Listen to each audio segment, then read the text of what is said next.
Bacaan Alkitab kita pagi hari ini dari 1 Korintus 9 ayatnya yang ke-26. Silakan. Oke, saya akan membacakannya. 1 Korintus 9 ayat 26. Sebab itu aku tidak berlari tanpa tujuan dan aku bukan petinju yang sembarangan memukul. Ya, terima kasih Joshua. Jadi saudara-saudara yang terkasih dalam Tuhan kita Yesus Kristus, di dalam hidup ini kita menjalani yang namanya pertandingan iman. Nah, masalahnya di arena mana kita harus bertanding, ya. Nah, ini sangat penting ya saudara-saudara yang terkasih. Karena di dalam 1 Timotius pasalnya yang ke-6 ayat 12a itu berkata bahwa bertandinglah dalam pertandingan iman yang benar dan rebutlah hidup yang kekal. Kita semua ini punya calling yang berbeda. Tuhan punya tujuan yang spesifik di dalam hidup kita. Nah, masalahnya kita ini nggak ngerti apa sesungguhnya yang Tuhan ciptakan buat kita. Tuhan menciptakan kita ke dalam dunia ini untuk apa? Akibatnya banyak dari kita yang membuang waktu itu sia-sia dengan sesuatu yang tidak penting. Ya, seperti berguru ya. Walaupun seorang guru, tapi kadang-kadang guru juga selalu mengambil keputusan yang salah. Misalnya mungkin salah mengambil jurusan, salah memutuskan untuk mengambil pasangan hidup ya, teman hidup ya. Jadi banyak sesuatu yang kita ambil secara gamblang dengan kasat mata kita. Kita ini seperti pemain basket yang sibuk latihan berenang. Passion kita di basket, tapi kita sibuk mau belajar berenang. Nggak nyambung. Sebenarnya kita ini dipanggil Tuhan itu untuk menjadi sesuatu yang berbeda. Tapi kita malah sibuk memperlengkapi diri kita dengan sesuatu yang sifatnya lahiriah. Sesuatu yang sifatnya keegoan. Supaya kita jadi kelihatan hebat. Supaya kita jadi kelihatan diakui orang. Seperti itu ya. Padahal kan Tuhan sudah bilang, ujilah segala sesuatu. Nah, ada beberapa teman guru yang mungkin bukan dari gereja Kalam Kudus ya, selalu mendukunisasi tuh hamba-hamba Tuhan. Dalam arti begini, saya minta hamba Tuhan ini untuk puasa buat saya. Untuk saya tahu jodoh saya tuh seperti apa, jodoh saya tuh yang bagaimana.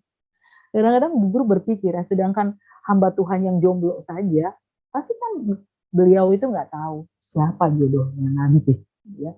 Jadi kalau kita mau mengetahui tujuan Tuhan menciptakan kita ke dalam dunia ini, ya itu kita harus jujur pada diri kita sendiri. Kita harus tahu, kita harus gali, supaya kita nggak berada di arena yang salah. Dengan tidak membuang waktu secara sia-sia, mungkin juga dengan tidak membuang investasi atau uang ya secara sia-sia juga.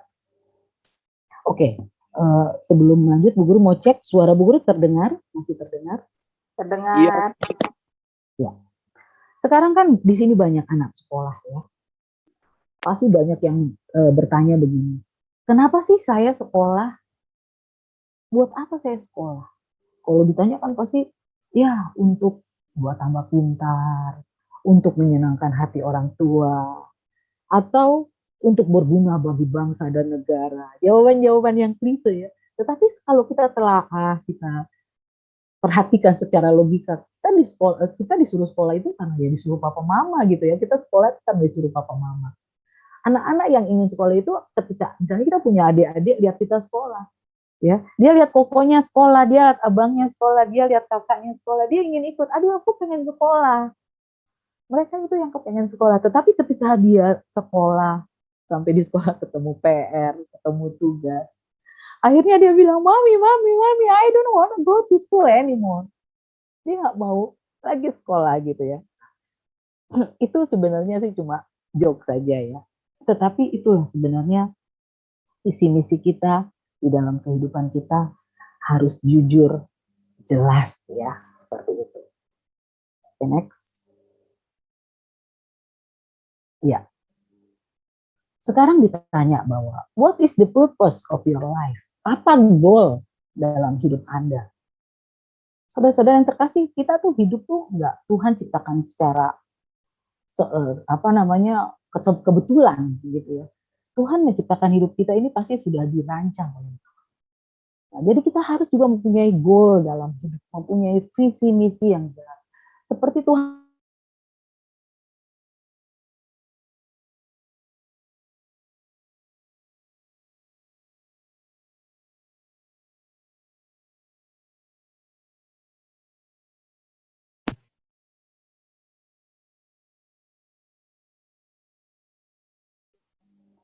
Yesus datang ke dunia itu sangat jelas. Tuhan Yesus pernah mati di kayu salib demi menyelamatkan kita, umat berdosa.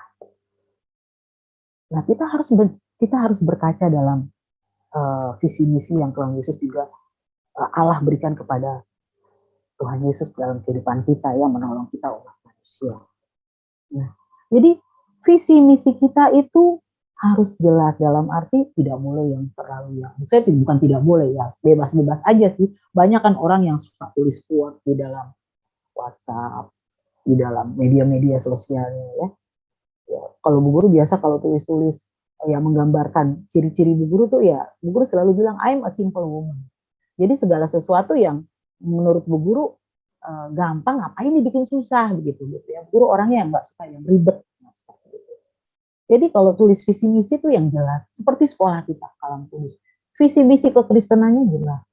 Sehingga banyak orang tua, tidak sedikit dari orang tua yang menitipkan anaknya untuk belajar di sekolah kalam kudus karena mereka tahu visi misi sekolah kita itu jelas. Nah, begitu juga dengan kita. Visi kita itu harus yang jujur, yang kita rasakan kebutuhan kita itu apa. Banyak orang yang visinya tuh kata-katanya dewa, merancangkan tujuan visi itu dengan kata-kata dewa selangit, sehingga sulit dipahami, apalagi direalisasikan. Gue ngerti aja enggak kok, gimana mau direalisasikan ya. Jadi visi itu adalah gambaran masa depan yang jelas dalam batin tentang masa depan yang dikehendaki ya.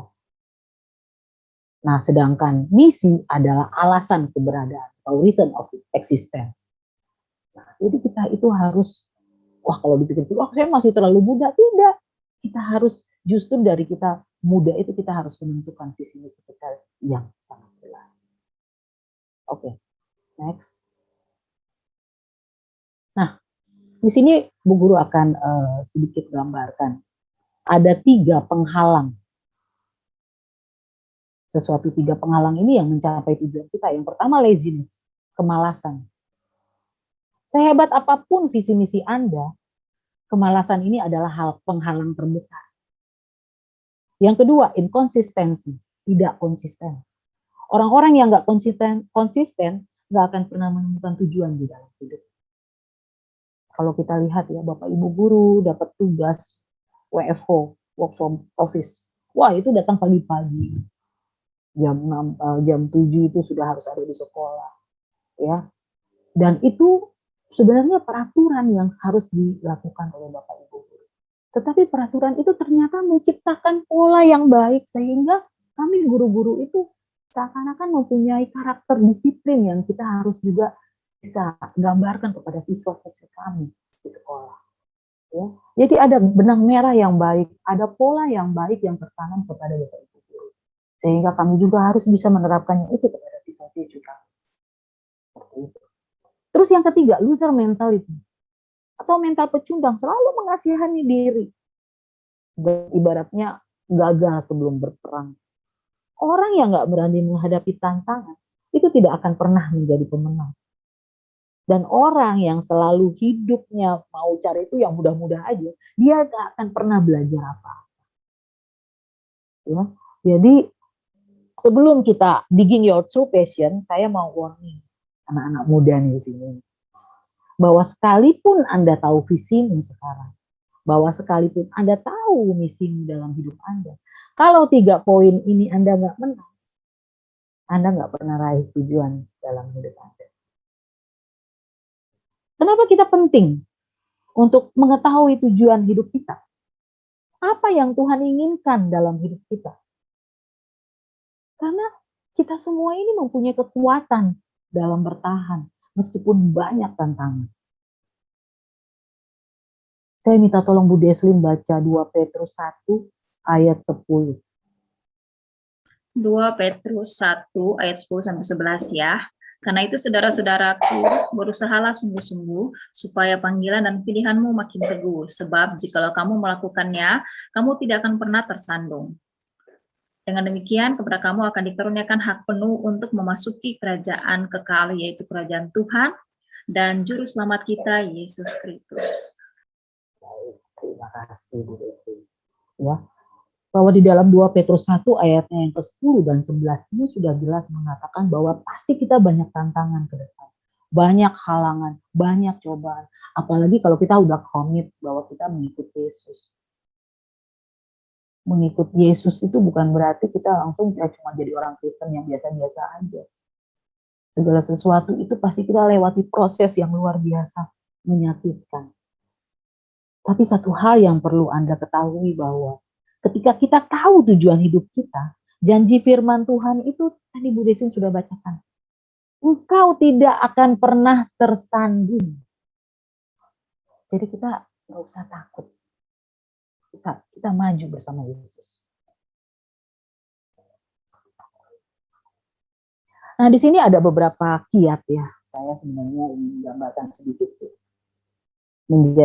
Untuk mengetahui apa tujuan kita di dalam hidup.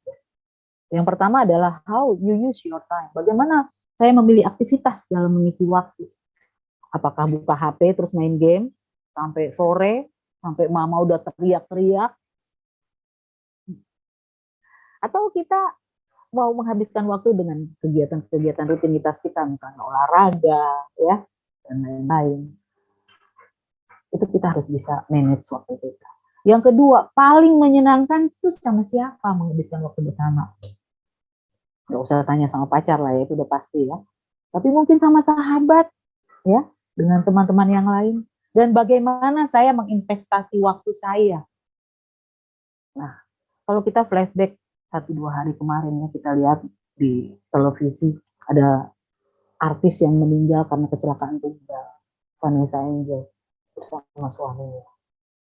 Guru melihat, luar biasa loh. Walaupun dalam waktu yang singkat mereka bisa berdua tuh bisa meninggal dan meninggalkan satu balita yang jujur itu notabene itu masih benar-benar butuh kasih sayang mama. Guru seorang ibu, sense of mother pasti kita yang udah pernah jadi ibu nih udah bisa merasakannya. Bagaimana kita kasihan sekali dengan anaknya yang ditinggal seperti itu.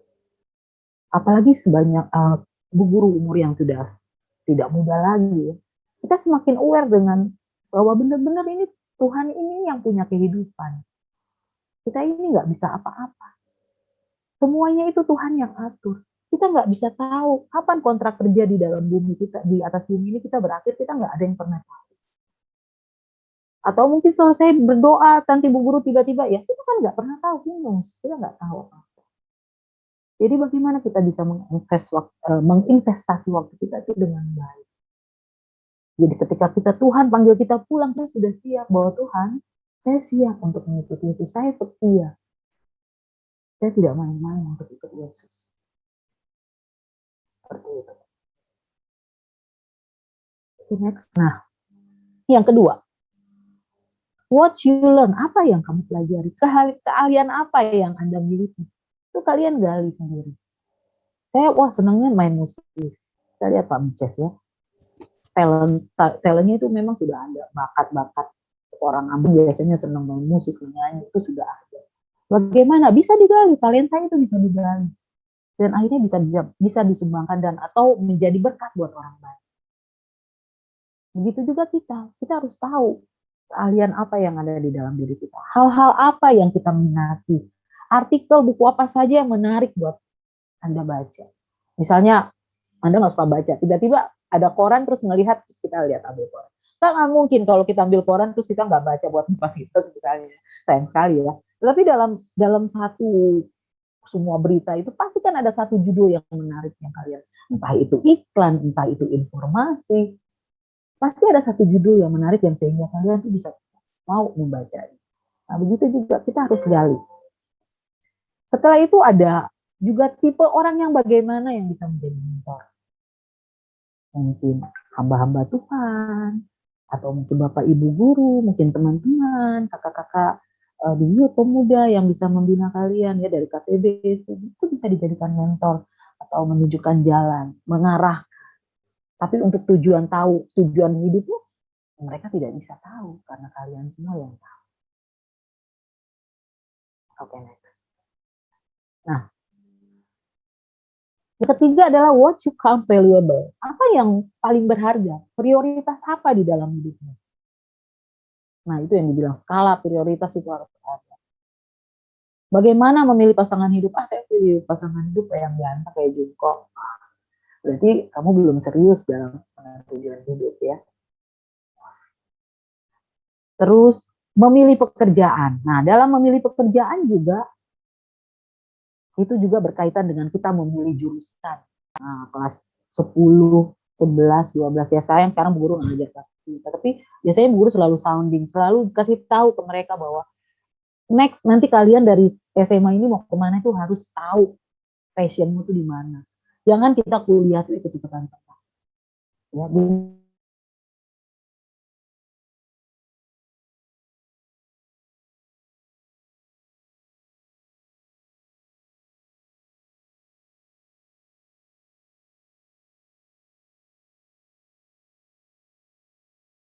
jadi nggak setengah-setengah, harus total. Seperti itu ya. Jadi karena apa? Karena kalau kita sudah tahu passion kita dan kita bisa mengeksplor itu, kita bisa menjadi berkat buat banyak orang. Nah, yang keempat, ask the right one, yaitu the creator, Tuhan yang menciptakan kita. Saudara harus tahu bahwa setiap orang lahir itu pasti dengan tujuan Tuhan di dalam hidupnya. Percaya atau enggak bahwa ketika kita lahir ke dunia ini tuh Tuhan sudah punya ide untuk hidup kita. Tidak ada seorang pun yang lahir ke dunia ini kalau Tuhan tidak menghendakinya. Ya. Nggak ada seorang pun yang bisa lahir tanpa kehendak Tuhan. Intinya seperti itu. Nah pertanyaannya sekarang, pernah nggak kita bertanya sama Tuhan? Tuhan buat apa saya dilahirkan? Tuhan kirim saya ke dalam dunia ini untuk apa? Nah, itu yang harus kita gali. Itu yang harus kita cari tahu.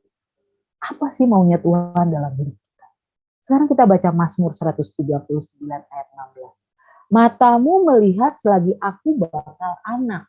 Dan dalam kitabmu tertulis hari-hari yang akan dibentuk sebelum ada satupun daripadanya.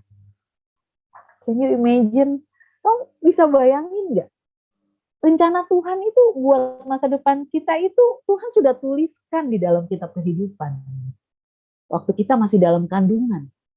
Rencana Tuhan buat masa depan kita itu Tuhan sudah tuliskan di dalam kitab kehidupan waktu kita masih ada di dalam perutnya mama. Keren kan? Keren banget. Jadi sebelum kita lahir, Tuhan sudah punya rencana di dalam hidup kita. Ya. Seperti itu. Tuhan, nah sekarang kita baca lagi di Efesus 2 ayat 10. Adakah Aloy di sini? Bu Guru minta tolong Aloy baca.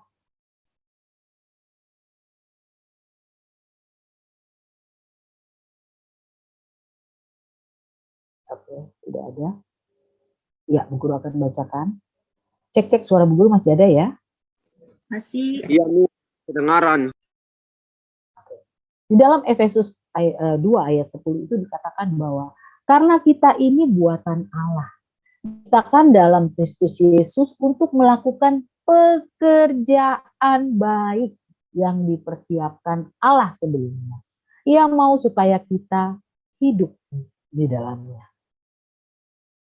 Saudara-saudara, Bapak Ibu, Tuhan gak pernah menciptakan kita untuk menjadi seorang penjahat. Tuhan selalu menciptakan kita untuk sesuatu.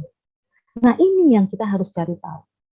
Satu kehendak Tuhan bahwa ia mau kita hidup di dalamnya. Jadi please, semangat untuk mengejar panggilan hidup. Ya. Satu-satunya cara ya tadi Bu Guru udah bilang, ask the creator. Tanya Tuhan. Karena Sang Pencipta lah yang tahu dan gak ada yang lain. Jangan tanya Pak hamba Tuhan, jangan tanya sama papa mama, jangan tanya sama bapak ibu guru. Mereka nggak tahu apa-apa, tapi yang tahu itu Tuhan. Ya. Kalau mau jujur ya, saudara-saudara, saya itu paling stres kalau diberikan tugas untuk membawakan renungan ya. Karena kalau dibilang tuvelnya saya untuk renungan, perbendaharaan kata masih sangat sedikit. Tetapi Tuhan izinkan itu selalu terjadi, diberi kesempatan. Tapi dari situ akhirnya Bu Guru menggali lagi, bertanya lagi, banyak tanya, banyak belajar. Dan akhirnya ternyata bisa gitu ya.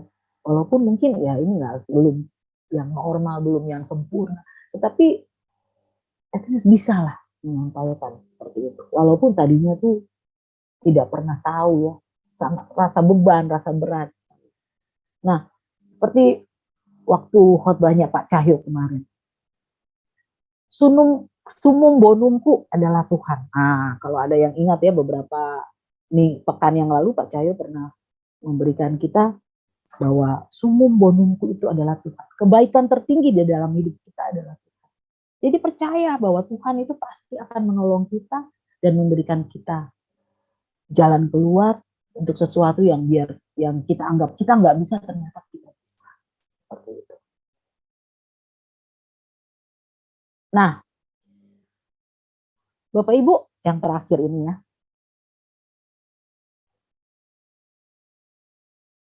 God has planted to sit in our life to live His purpose. Artinya, maksudnya Tuhan itu sudah memberikan atau telah menanam benih dalam hidup kita untuk memenuhi atau menghidupi panggilannya. Ya. Saya mau gambarkan seperti mobil. Mobil 4x4 itu punya onderdil yang berbeda.